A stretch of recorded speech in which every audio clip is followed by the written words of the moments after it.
I'm Dr. Eichmeyer. I want to welcome you to Astronomy 210. And just for simplicity, you can call me Dr. E is fine. Our structure for the course is outlined for you in Canvas, and so I recommend that you read that through carefully. But what I want to do here in this lecture is to try to make the subjects that I'm going to be covering as clear as possible. And I want to start with how big the universe is and how old the universe is. And so this will give you an idea as to how immense the subject of astronomy is. It is mind-boggling even to people that are used to these ideas. The sizes and the time scales are almost incomprehensible. So if I can just give you a little bit of a feeling for how big the universe is during this first lecture, I'll feel like I've done my job. And so what I want to do first, and if we can go to the data projector for this, is I want to define a unit of length in terms of how fast light travels. And so the speed of light is the fastest that anything can go in this universe, 186,000 miles per second, or that's 300 million meters per second. And so if we can define a length in terms of a distance that light can travel in a certain amount of time, then we have a unit of distance that can span many orders of magnitude. And so this isn't meant to be tricky, but if we just use the fact that rate times time equals distance, we can see that 1 light second would be the distance that light travels in 1 second.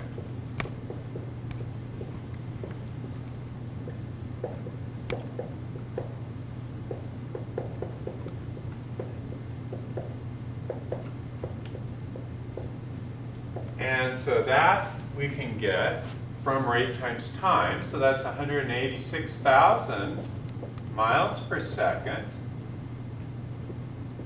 times 1 second.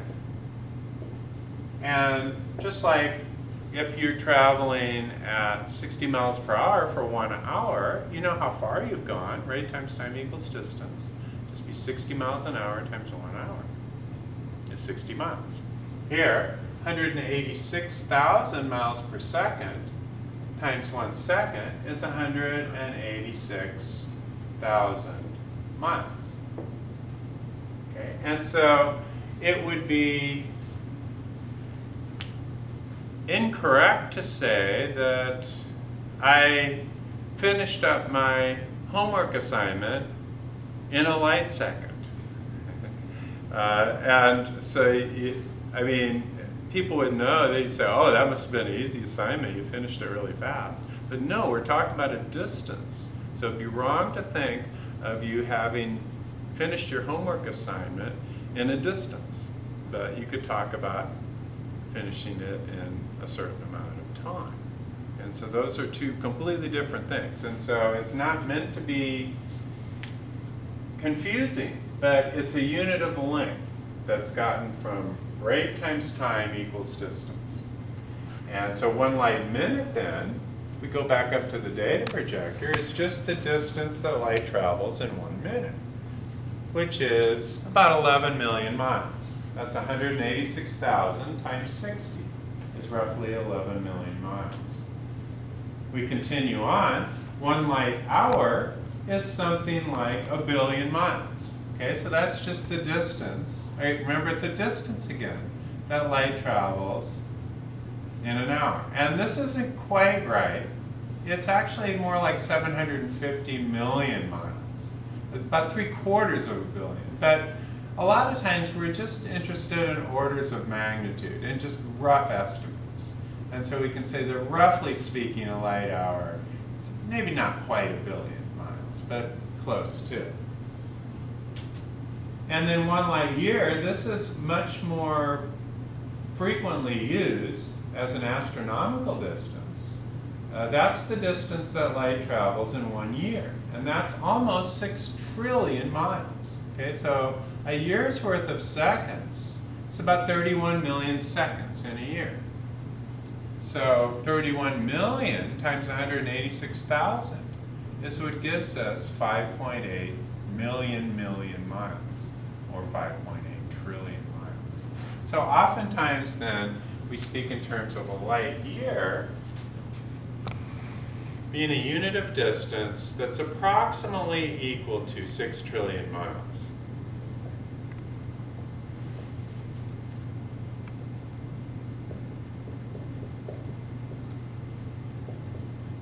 Now, why do this when we already have miles? And the answer is, if I say were to define the length of this room in terms of millimeters, it would be a huge number, but we wouldn't know how big is really significant. And so what we're interested in is a scale. Now, if I said it's 30 feet wide, then you would know more what I'm talking about, because that is a unit of length that's more natural to the size of this room. And similarly, light years are a more natural unit that is comparable to the size of the universe than miles is. And so the miles numbers are just get too big for us to really understand the true significance of how big they are. And so this is why we go to the distance that light can travel in a certain length of time. All right. So with this idea in mind then, we can look at a few distances, nearby distances, like the distance around the Earth. It's about 25,000 miles, or 1/7 of a light second. So in other words, a light beam could go around the Earth something like 7 times in 1 second, if you could reflect it off of mirrors that were, say, orbiting around the Earth.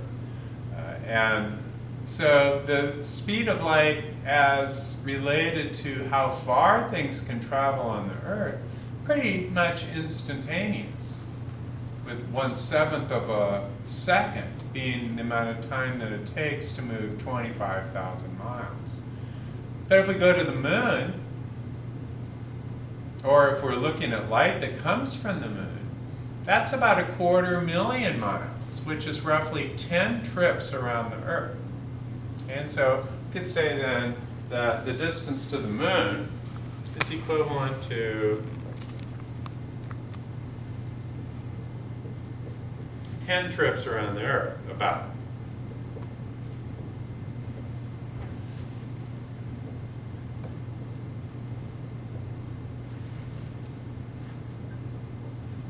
Or that's about 240,000 miles. Now, to put this in perspective, a trip around the Earth, if you were in a sailboat, might take you a whole year. And even in a passenger airline, this would take you several days. And then I'm not even counting the stopovers. And those, as you know, if you've ever been in a plane or murder, that if you just continuously were refueled in the air, it would still take you at least a day, probably more, to go all the way around the Earth. And so we're talking about 10 trips around the Earth, if you stretch them out in a straight line, would get you to the moon. Okay. But that's only 1.3 light seconds.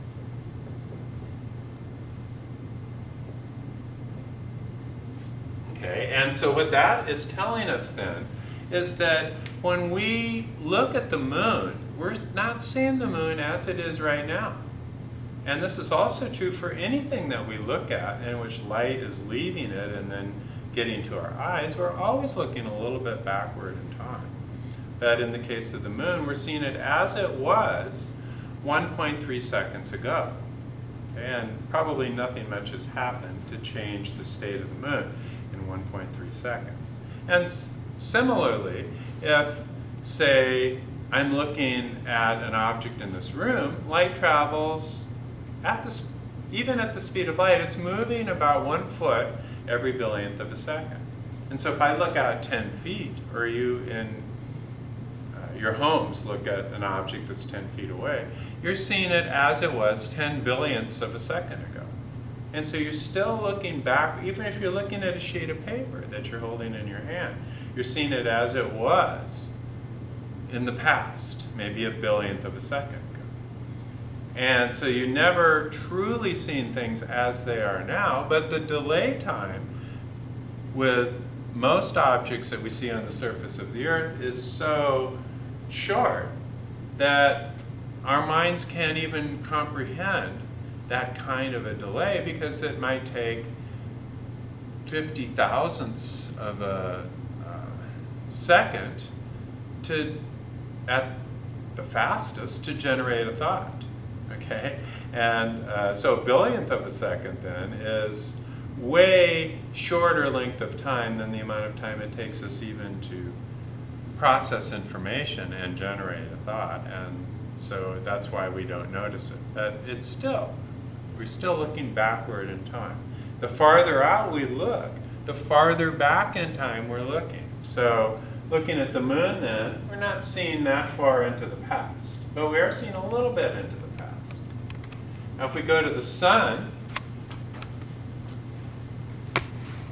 is about 8.3 light minutes away, or 93 million miles.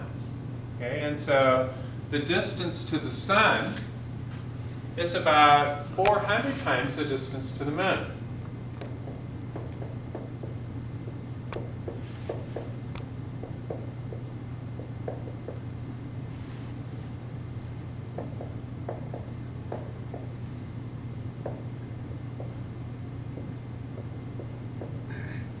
Or, because the distance to the moon is 10 trips around the Earth, we can say that the distance to the sun is 4,000 trips around the Earth.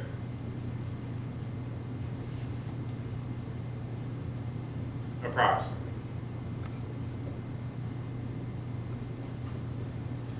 And so we call this distance 1 AU, or astronomical unit.